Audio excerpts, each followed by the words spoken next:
Hi, hello, and howdy everyone, and welcome to Rotten to the Core, the podcast where I dig up some dirt on some unsavory and rotten people who have helped shape our past. I'm your host, Josh Waters, and today's episode features a man who is often overshadowed by another dictator, but who definitely qualifies as extremely rotten. I am speaking of none other than Benito Mussolini, the fascist dictator who ruled over Italy around World War II. Well, we all know about Hitler and the crimes against humanity that he committed.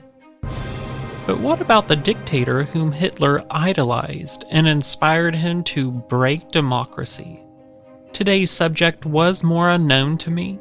Besides his name and a few references of him by Sophia Petrillo in my favorite show, I honestly didn't know squat about this horrible man. He was Europe's first fascist dictator and the Prime Minister of Italy from 1925 to 1945. Starting off the bat, what is fascism?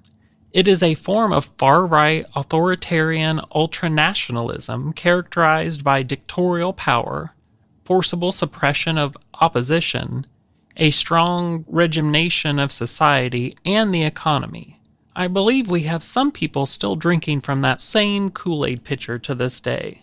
Mussolini would go from humble beginnings and into, in his words, the most terrifying animal to have ever existed. Only being second to his German friend mentioned before, and a few others such as Genghis Khan.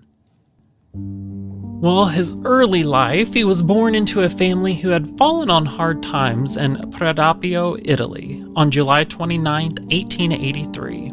His grandfather had to sell their family lands, and the family was really struggling. And like so many in the area, he was raised in a family of radical socialists. His father was a blacksmith, but he preferred getting drunk and, let's say, beaver hunting, wink wink, than actually working, leaving little money for the family to sustain. As a child, he grew a resentment towards those who had more than him. He didn't understand how they could have so much while he, who was more intelligent, better, and more worthy, his opinion, had way less. As a child, Mussolini was a bully to other kids. He always felt that there was some injustice towards his family. He liked to display his clear superiority towards other children. Even when playing games with others, he was a sore loser and would even fight dirty to win and settle arguments. He even went as far as pulling a knife on another kid and stabbing him, basically, resulting in his expulsion from his Catholic school. The priest even told his parents that he was out of their control. It was clear that Benito had a high level of charisma and charm even from a young age, with those closest to him, like his siblings and mother, constantly fawning over him. He liked poetry, music, and reading, and had grand dreams for his future. He often recited speeches, his posture, and even hand movements in the mirror, foreshadowing his ability to brainwash a crowd with speeches later in life. By the age of 18, the future dictator had grown into a decent-looking young man. Like the rest of his family, he was a socialist, and apparently women flocked to him like a moth to a flame. Ladies just love a bad boy, don't you? Same girl, same. Not him, but same. His go-to style of coitus was forced, aggressive, and rape-like. All women, young, old, and in between, were just sexual conquests for him and his tiny dictator.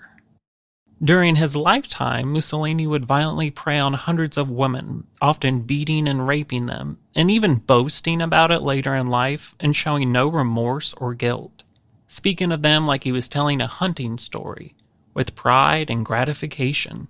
I'm just gonna throw my opinion in here real quick. Most of the women he had raped would willingly agree beforehand to fornicate with him, unaware of the level of violence and etc. that would occur.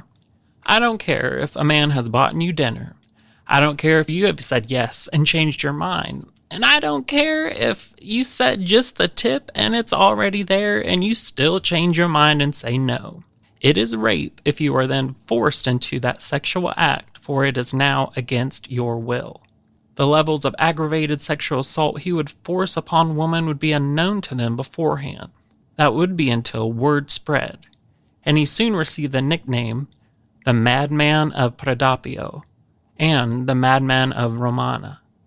In 1903, he avoided Italy's national service, which was the forced service of all males starting at 18 to join the military. He would flee to Switzerland, where his violent behavior and inciting follow him. Later, being arrested there for initiating a violent revolution, he would often go to functions with the sole purpose of starting a conflict with the people there. I think we all have some people like that in our own families, am I right? Not long after getting into this new trouble, he would go through the most significant loss of his life when his mother dies of cardiac arrest and sends the young dictator into a spiral of unrest, grief, and violence. His father would remarry, leaving Benito with a 16-year-old stepsister, whom he later threatens to kill himself over when his father refuses their union. Being one to get his way often, the young Mussolini stays with her for just a short time, until, unfulfilled sexually, he starts to look elsewhere for his pleasures. After abandoning his stepsister, she should count her blessings, he soon married another woman and the pair ended up having a son together. But his new little family ended up only boring him, and he soon left them for other adventures. Here's where we start to see his rise to power.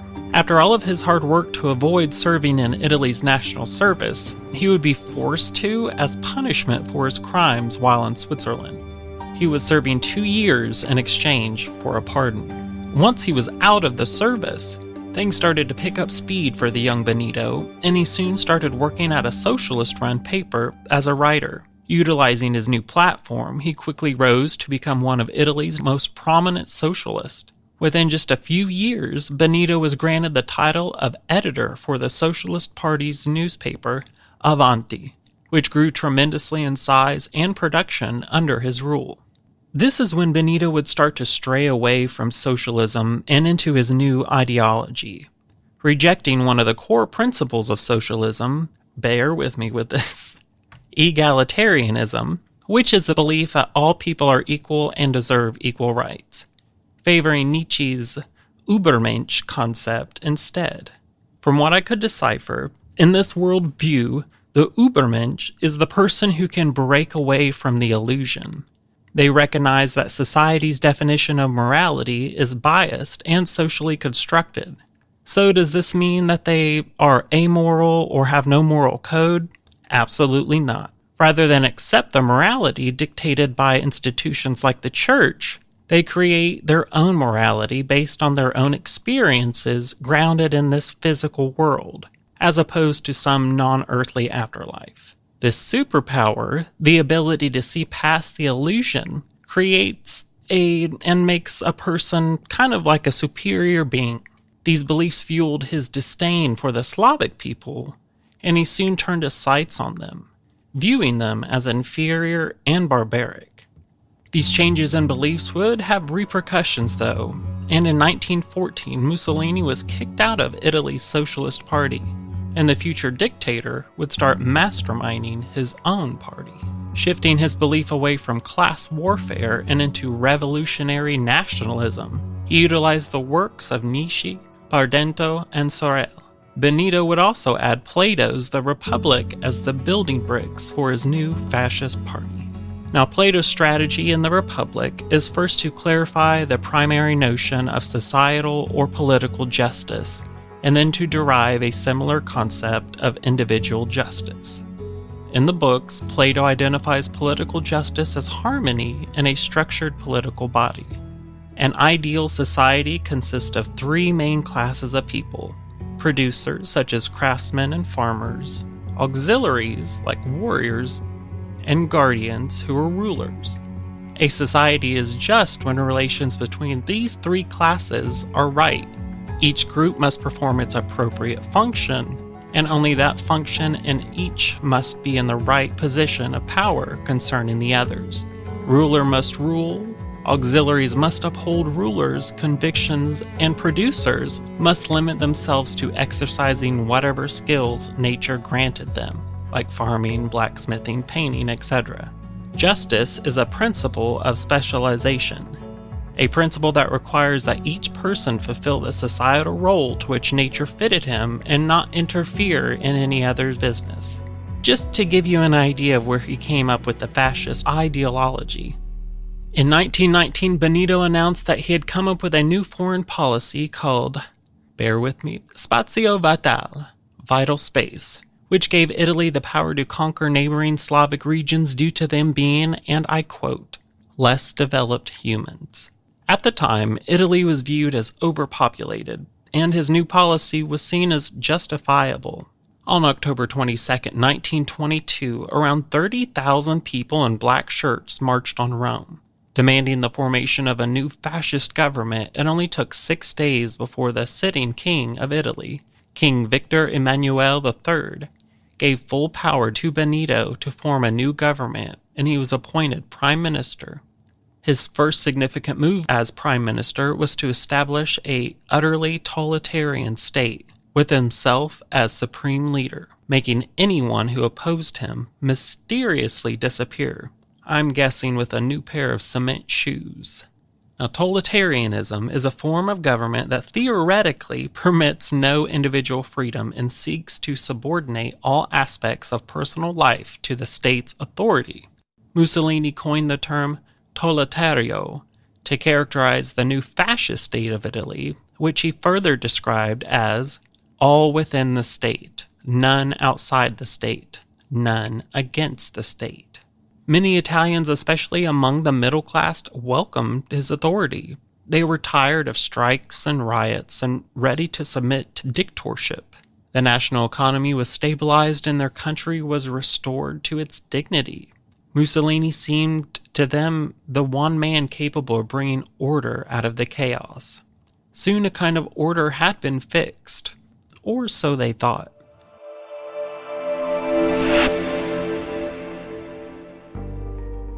Acne breakouts will never happen at a convenient time. They like to wait until you're going on a trip, seeing someone important, going on a date. Really, anything where a big old pimple just won't do. We've all had struggles with our skin, and that's why we're excited to partner with our sponsor, Apostrophe, on this episode.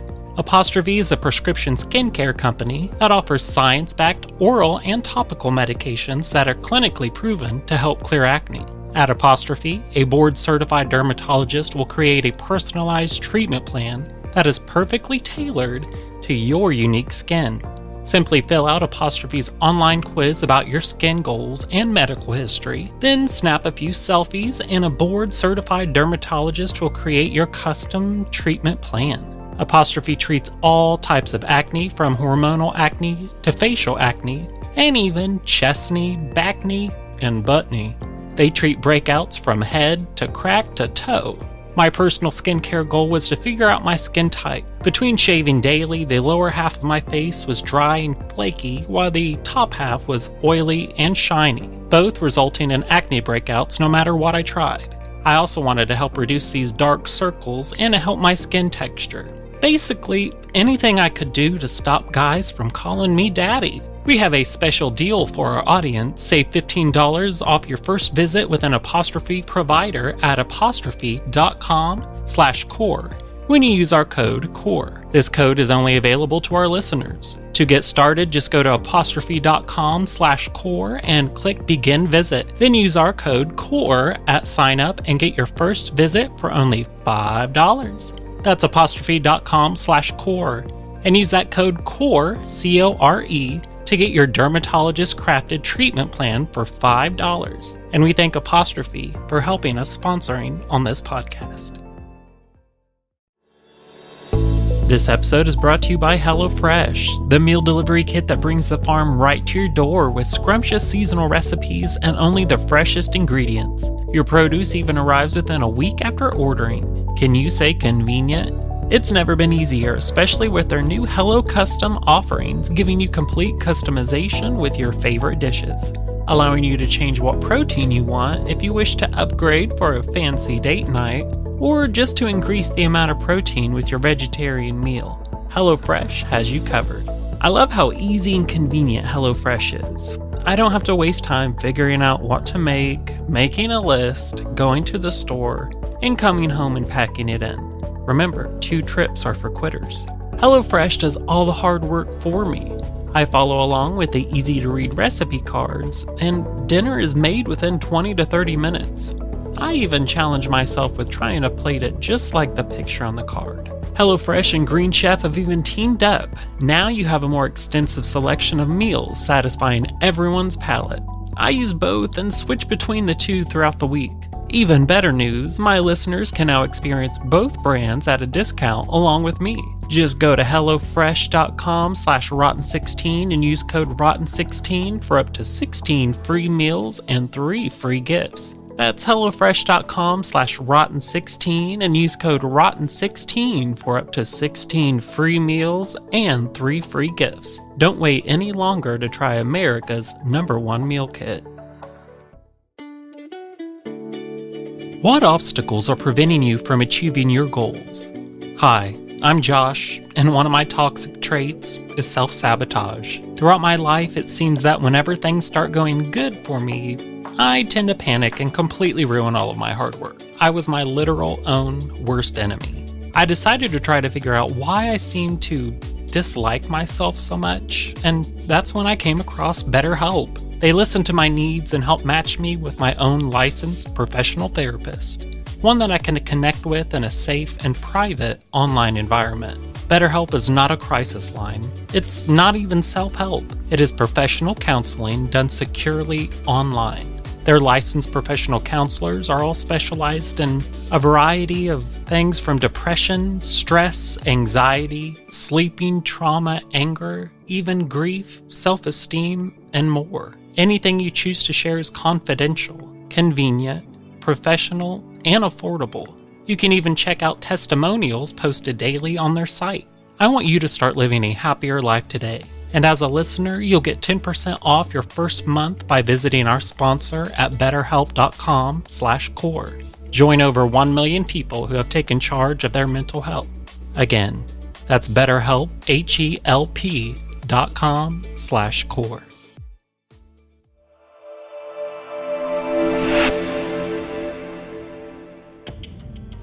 On December 24th, 1925, a law would be passed that would change Benito's formal title to head of government and change the government into a de facto legal dictatorship, which is a country or region that has assumed authority regardless of whether by lawful, constitutional, or legitimate means.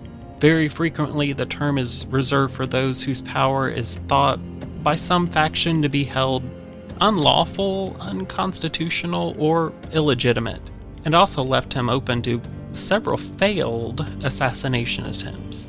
Well, in Libya, which was under Italian colonization at the time, it was gutted by his fascist regime and created a policy that would strip natives of their lands to be given to Italian colonists. He also started a genocide to kill as many Libyans as possible, placing over half the population into concentration camps by 1931. Mussolini was hailed as a genius by leaders worldwide. His achievements were considered no less than miraculous. He had transformed and reinvigorated his divided country. He had carried out his social reforms and public works without losing the support of landowners. He had even succeeded in coming to terms with the Pope. The reality, however, was far less rosy than the propaganda made it appear. Social divisions remained enormous, and little was done to address the deep-rooted structural problems of the Italian state and economy. Mussolini dreamed of an empire, though. He wanted to conquer, like the Romans. His eye rested first upon Ethiopia, which after 10 months of preparations, rumors, threats, and hesitations, Italy invaded on October 1935.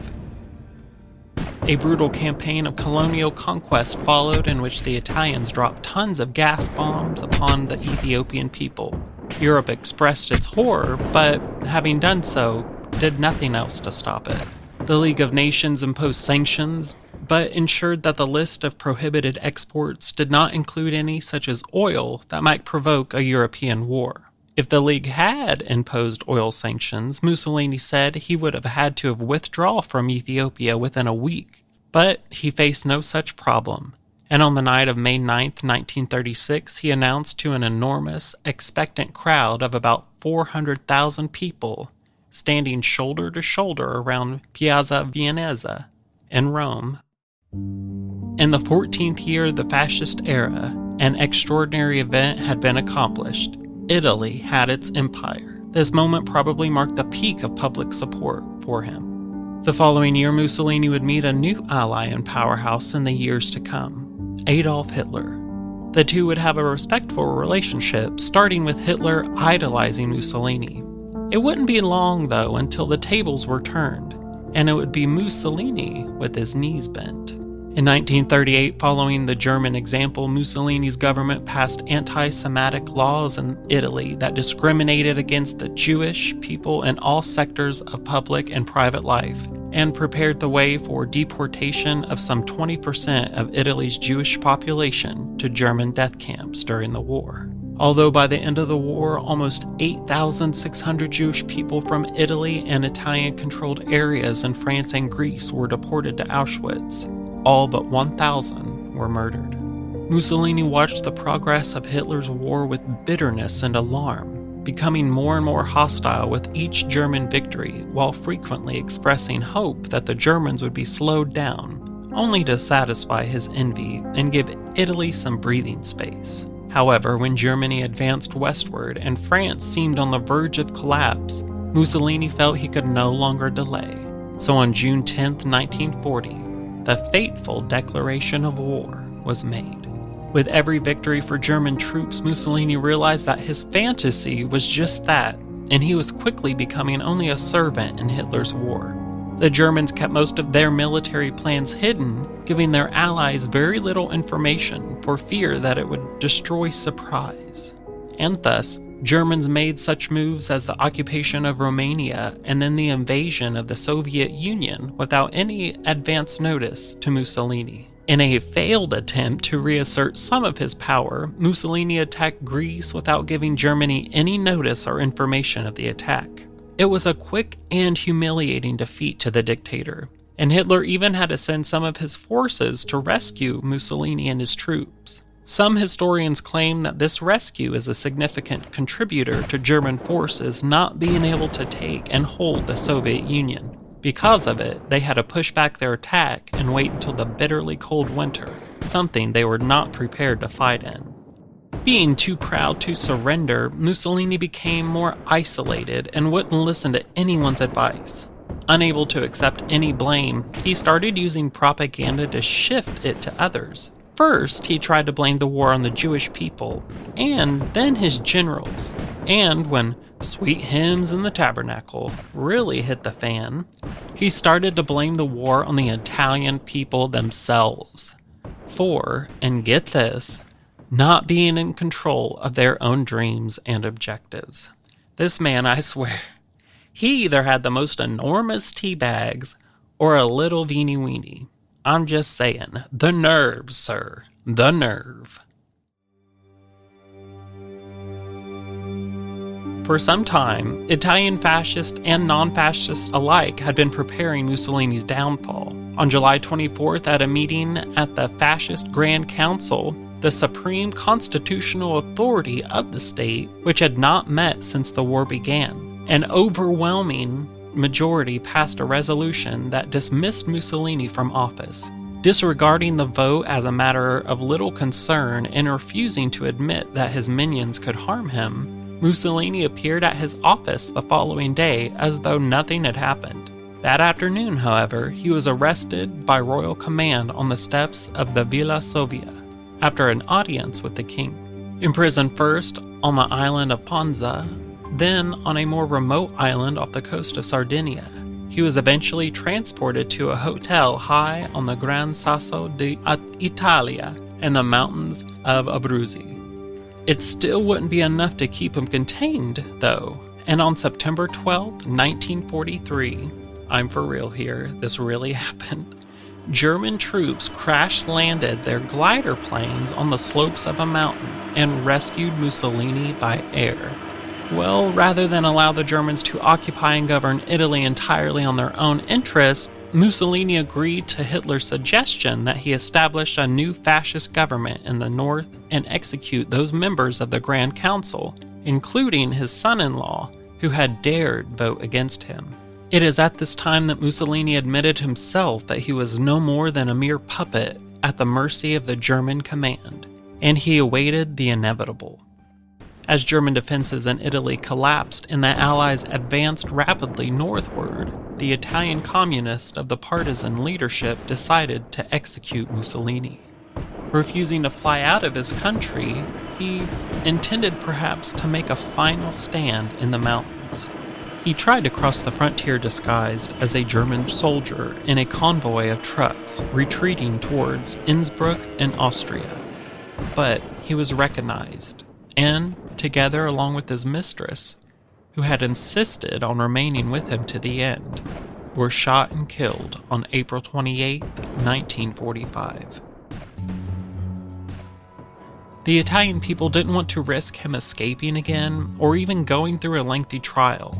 They wanted blood. After they were shot, their bodies were taken before the public as they were kicked, beaten, and spit on, before being hung by their ankles in the Piazza Loreto in Milan. Huge crowds celebrated the fall of the dictator and the end of the war. Mussolini caught the imagination of the crowds. His physique was impressive, his staccato was superb. His attitudes were highly theatrical, his opinions were contradictory, his facts often wrong, and his attacks were frequently malicious and misdirected. Still, his words were so dramatic, his metaphors so apt and striking, his vigorous, repetitive gestures so extraordinarily effective that he rarely failed to impose his mood. Well, you all, I hope this has been as informative to you as it was for me. I guess history really does repeat itself in many ways. This was eye-opening on the history of Italy and its leader, Benito Mussolini.